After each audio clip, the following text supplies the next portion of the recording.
There's a famous phrase in this week's Parsha, Parshat Nitzavim. It's famous both because its meaning is very deep, but also because of how it is notated in the Torah. The Hebrew says, Hanistarot l'Adonai Eloheinu v'aniglot lanu u'levanenu ad olam. That the hidden things are God's, and revealed things are ours and our children's forever. It's a very strange phrase because we're not quite sure what hidden or revealed means when it comes to these verses themselves. But it is also the case that when you look at the Torah and you find this verse right in Nitzavim, there's a notation above the letters of some of the words. There are dots that by tradition must be inscribed right above Lanu ulvanenu, ours and our children's. What a strange thing it is to look into the Torah and see dots above words. In fact, anywhere else that you would see this kind of notation, you would think that it's accidental, and because of that, it must be repaired in order for the Torah to remain kosher and fit for use. But in fact, in this week's Parsha, by tradition, the dots must be there. Now, scholars and mystics alike have analyzed these words. We're not quite sure what they mean. Why are they there? Well, it might be, as some suggest, because the dots are there to represent letters that are meant to be erased. They weren't meant to be there in the first place. And if you remove those words, then the verse would actually read, hidden things and revealed things are God's. The radical suggestion of this week's Parsha is that no, there are actually some things that remain God's and some things that are ours and our children's, meaning our responsibility in this world. I want to share something about something happening in this world that I believe could relate, or at least we can bring it into conversation. There is a student organization at Yeshiva University of LGBTQ students of Yeshiva University who come together to support each other, to have activities just like any other student group, be it badminton, chess, Talmud, social action, fighting food insecurity, global relations, Jewish interdenominationalism. I'm imagining that there are many, many groups on the YU campus, just like there are on every college campus. It's part of the vibrancy of a college experience. I've been looking at colleges with one of my children to explore for them.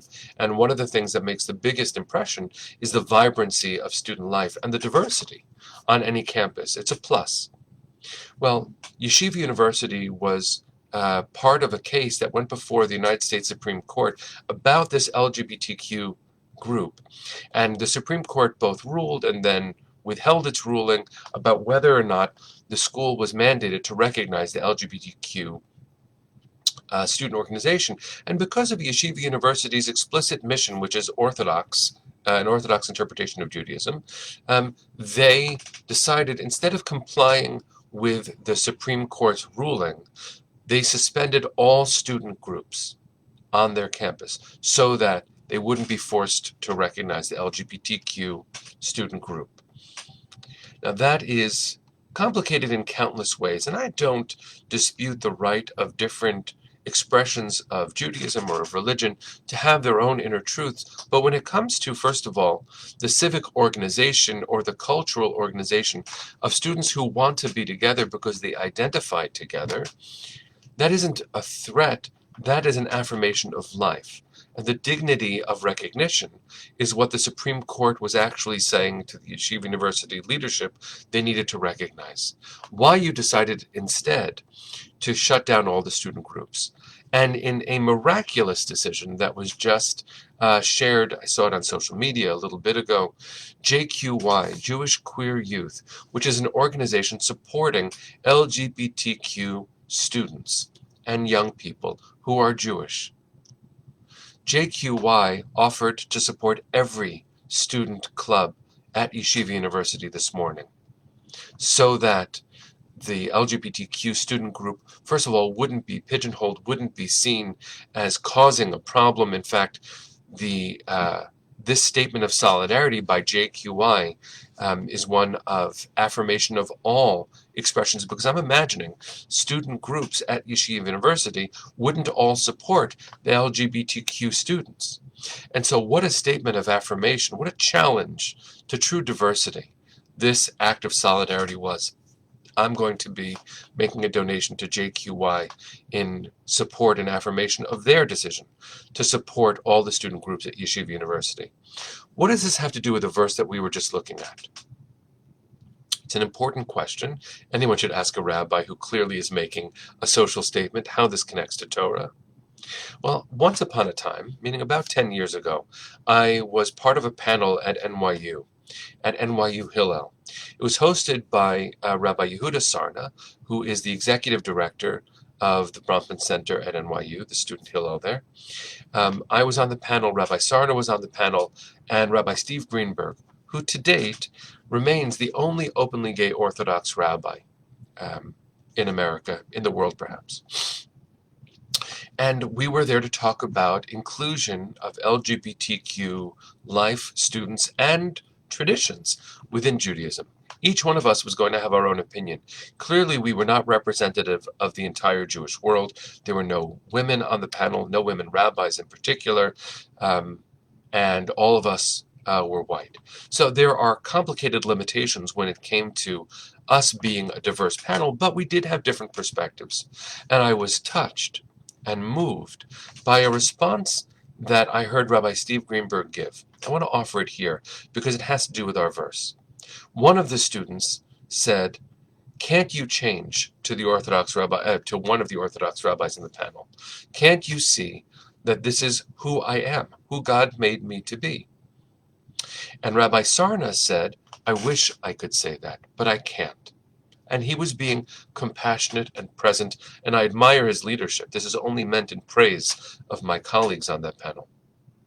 Rabbi Greenberg, who holds true to his Orthodox upbringing and tradition, and smicha, said, "I want to challenge us all." And he looked to our friend, Rabbi Sarna, and said, "I want to challenge you. When someone asks this question, I want you to think about not, can you say yes? But can you change your answer somewhat and say, I don't know?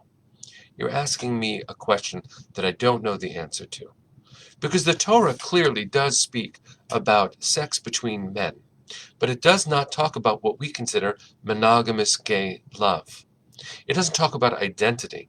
In fact, some scholars believe that the Torah's rules about homosexuality are actually not about homosexuality. The context of the rules in Leviticus are actually about when an army conquered an army in the ancient world and had the terrible practice of raping the defeated army. So the Torah might actually be talking about abusive acts, not sex, and certainly not love. When we look at this week's verse, Hanistarot ladonai Eloheinu, vaniglot lanu ulvanenu ad olam. Hidden things are God's, but revealed things are ours and our children's. First of all, these are students. These are our children. And the dignity of being recognized might be the difference between life or death, because the complicated life of identifying as Orthodox and knowing that you are an LGBTQ human being, that's complicated. And to have the school decide to shut everything down instead of recognizing you hurts, I'm sure, quite a lot. The statement of faith and affirmation that JQY is channeling from the entire gamut of the Jewish world, with some exceptions, should be seen as there are things that are revealed, and that is upon us to provide and our children to provide. We must model for our children acts of righteousness with what we know. And when there are questions that we don't feel equipped to answer, and that takes courage to say, what if Yeshiva University had instead said, you know, the Supreme Court told us that we must provide. Our students are saying, please recognize us. I don't know if I can change halakha, my understanding of Jewish law within Orthodoxy, but I do believe in your right. And I don't know the answer. That's up to God to figure out. What an act of courage that could be. So friends, I want to bless us, first of all, to see the Torah clearly, and to see it and ourselves with compassion. Where there are dots over words, we don't truly know what they mean.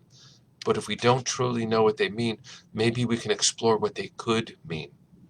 When our children are right in front of us, asking for the simple dignity of recognition, isn't that upon us to provide? As the new year is about to begin, we are Nitzavim.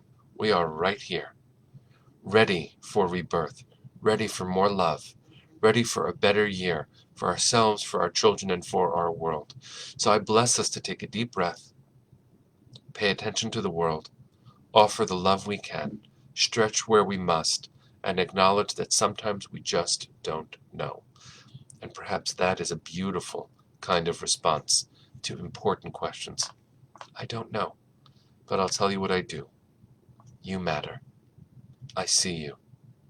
You are so special in God's eyes and therefore in my own too. Let's take a breath, sing our way into a good day, friends.